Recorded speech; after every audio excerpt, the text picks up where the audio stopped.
mentioned many members of Congress have been on the show. And in every instance, the insinuation is that aliens exist.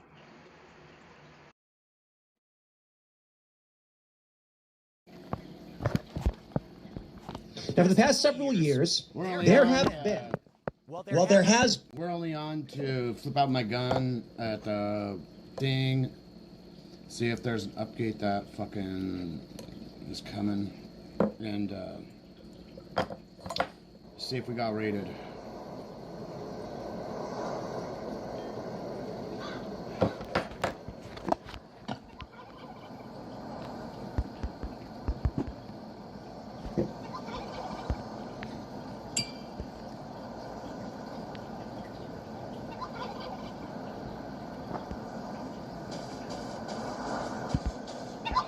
Well, let me first say this, a conspiracy theory that the U.S. government is intentionally slow dripping stories about alien presence. And the reason why? According to this theory, if you were to come out abruptly and tell the people of the world alien life exists, it is intelligent, it is beyond our comprehension, more powerful than any of us could imagine, technology we can't comprehend, you'd have a panic. I mean, it would be disruptive to many of the world's religions.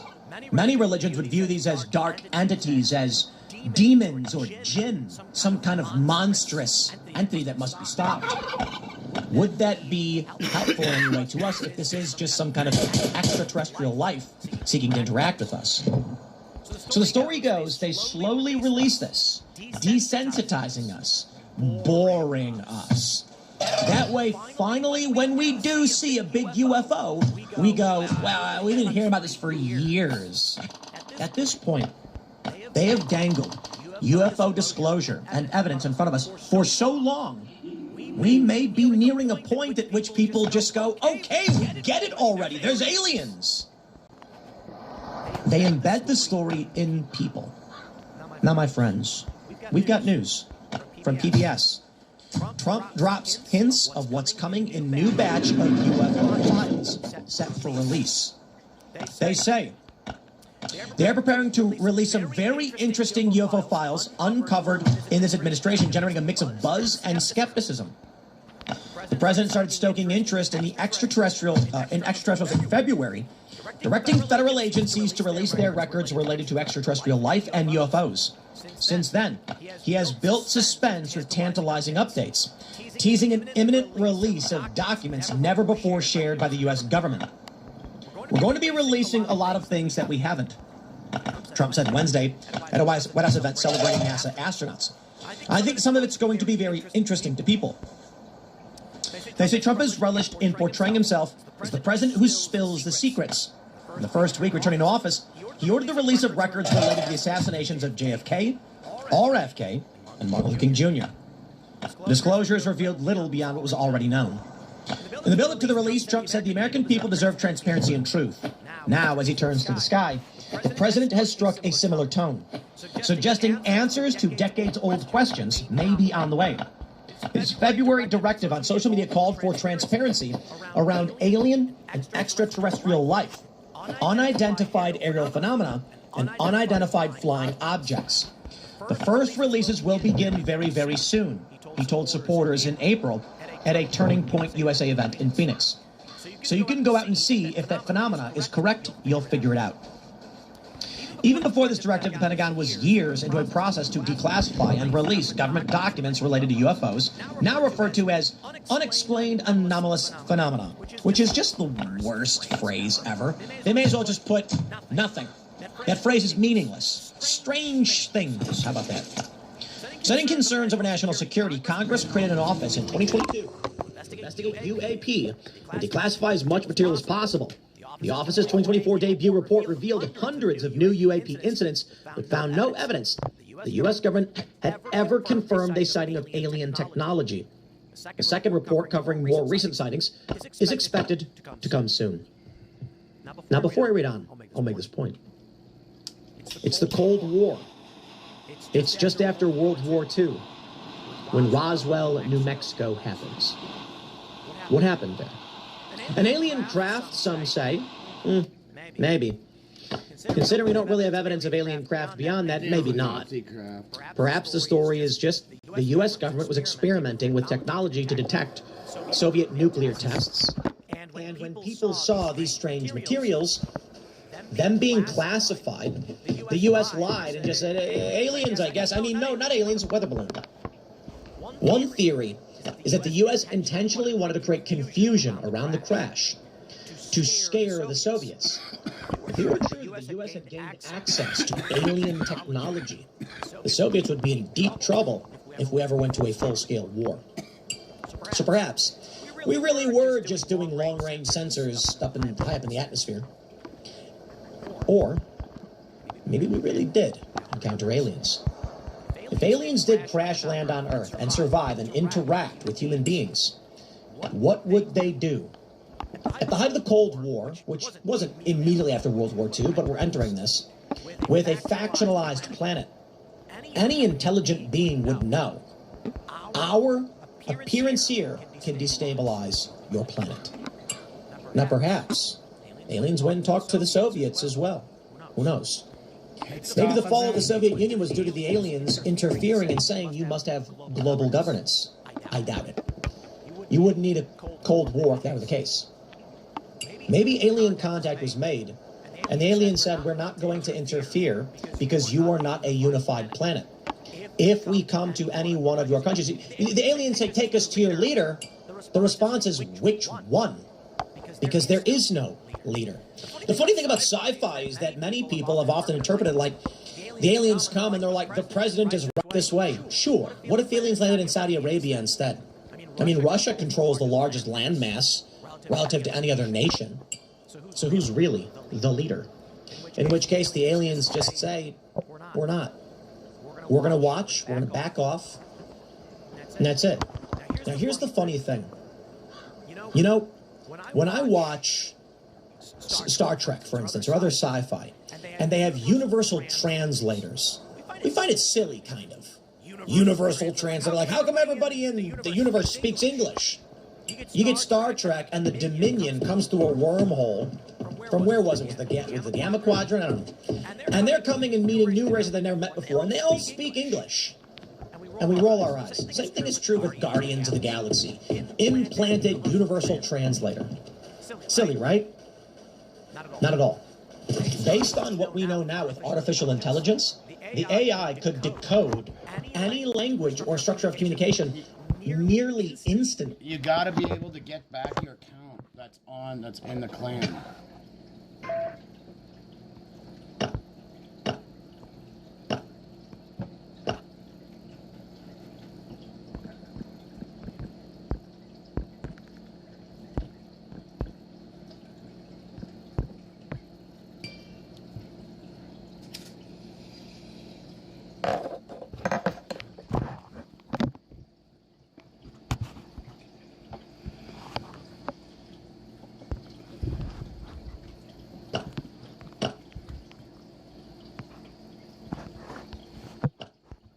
You gotta try to link them together.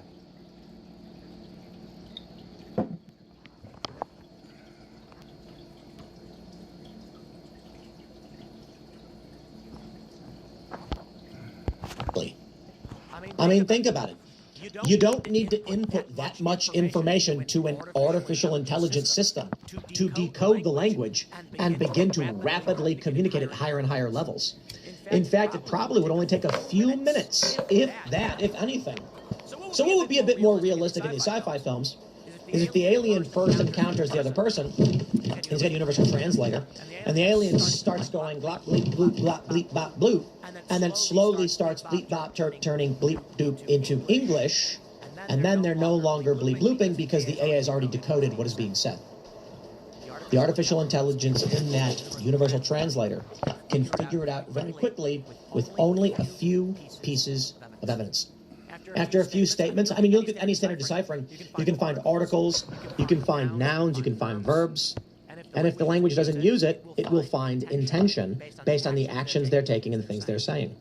In which case, it's entirely possible if aliens do come here, they would be able to understand English instantly, even if they don't have mouths. Now, the presumption is alien life is going to at least be somewhat similar to humans. That is, things you need to understand about life. What we think we know right now. First, I'll just say this. Humans are probably real dumb. I'm just going to say that. Probably real dumb. We are smart relative to everything we've seen on Earth, but relative to aliens, I don't know for sure. So, consider this. In order to leave your planet, what we think we know right now, based on our available technology, and we have a wide spattering of various elements we've experimented with, humans believe that propulsion right now is our best bet for leaving the planet. Certainly there are other means, slingshots and things like that. If the Earth was slightly larger, the fuel propulsion ratio, whatever it's called, would be ineffective. We would not be able to leave Earth if the Earth was slightly larger. The amount of weight that you have to put in a rocket for fuel to create the propulsion to lift that fuel, it's a certain ratio.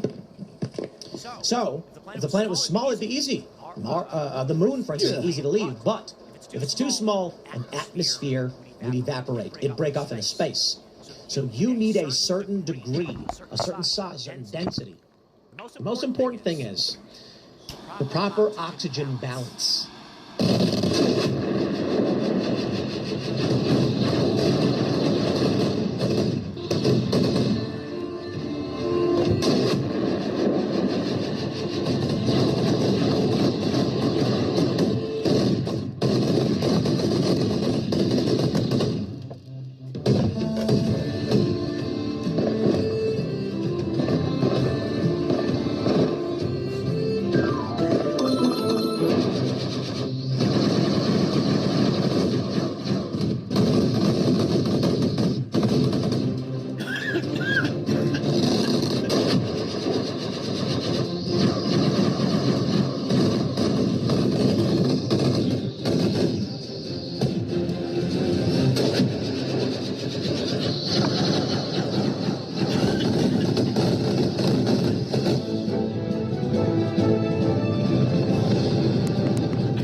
Now, people have speculated that aliens might come to Earth and they could be water-based, and their spaceships might be full of water.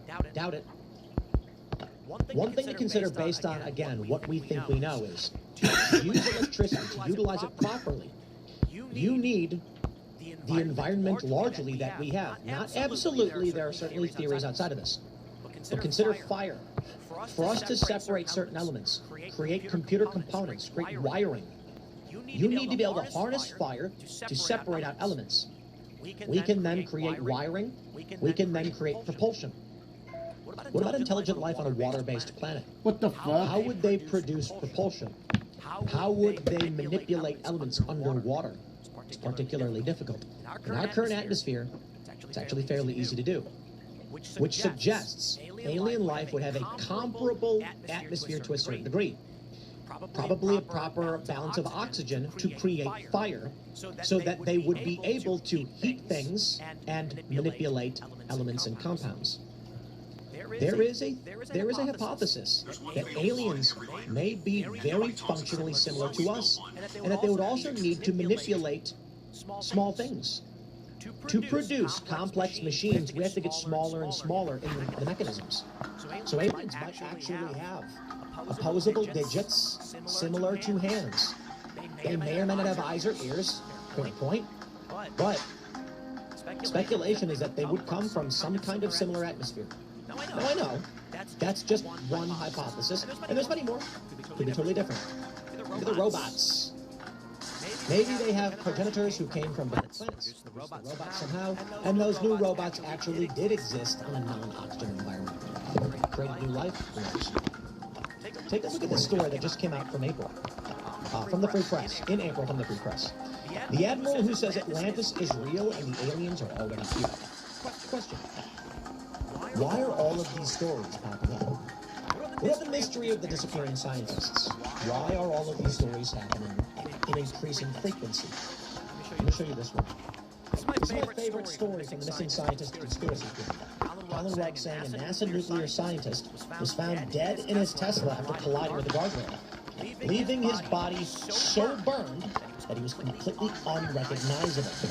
29-year-old Joshua LeBlanc, who worked on nuclear propulsion projects, died in a fiery crash over the summer. His family at the time said they feared he'd been abducted and left his phone and wallet at home. According to Tesla Sentry Mode data, his vehicle stayed at the Huntsville, Alabama airport for hours in the morning of his death. His car was found later that afternoon. Authorities have now told Fox News the car collided with a guardrail before slamming into trees. It then burst into flames. His family said it was completely uncharacteristic for him to not communicate with them, and it was not part of his plan to travel west that day. Did you notice?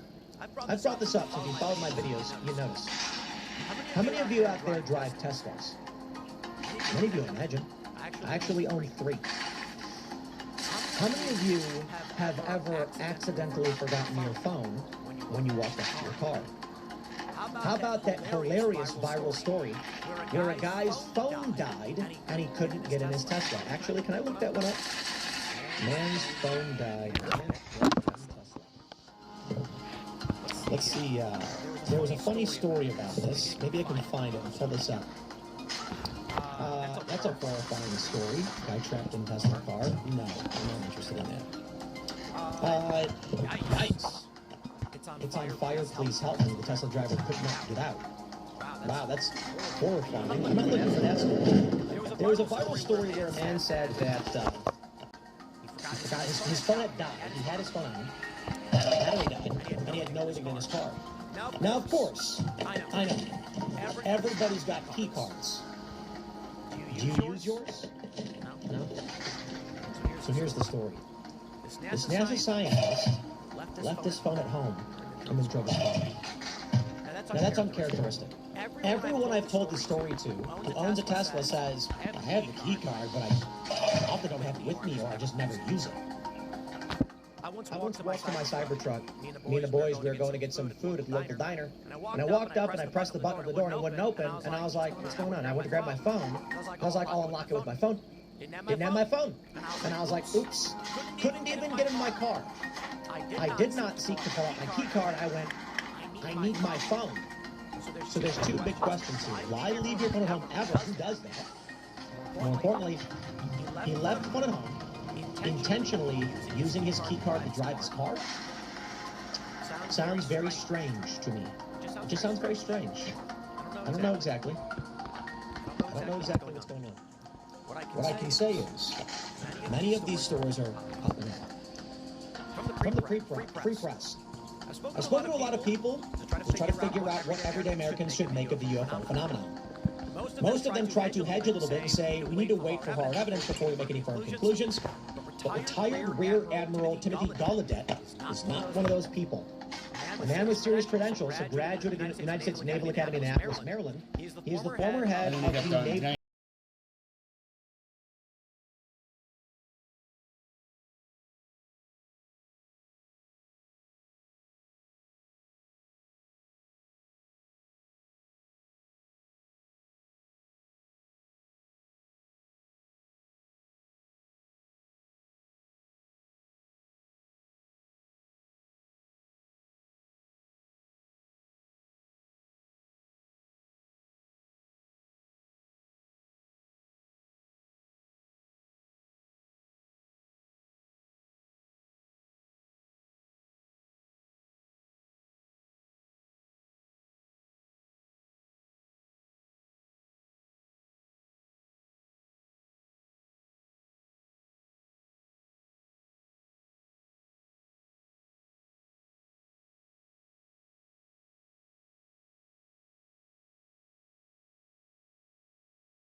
Oh.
1500, 1600 and something.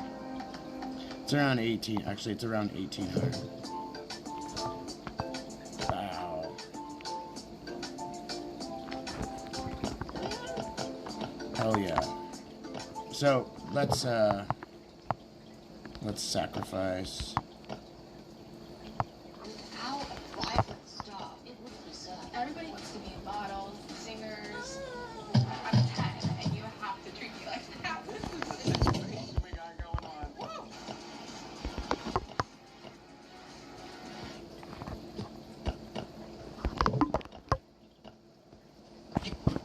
We gotta do a couple things today, but yeah. Anyways, I'll see you guys around 6:30. Peace.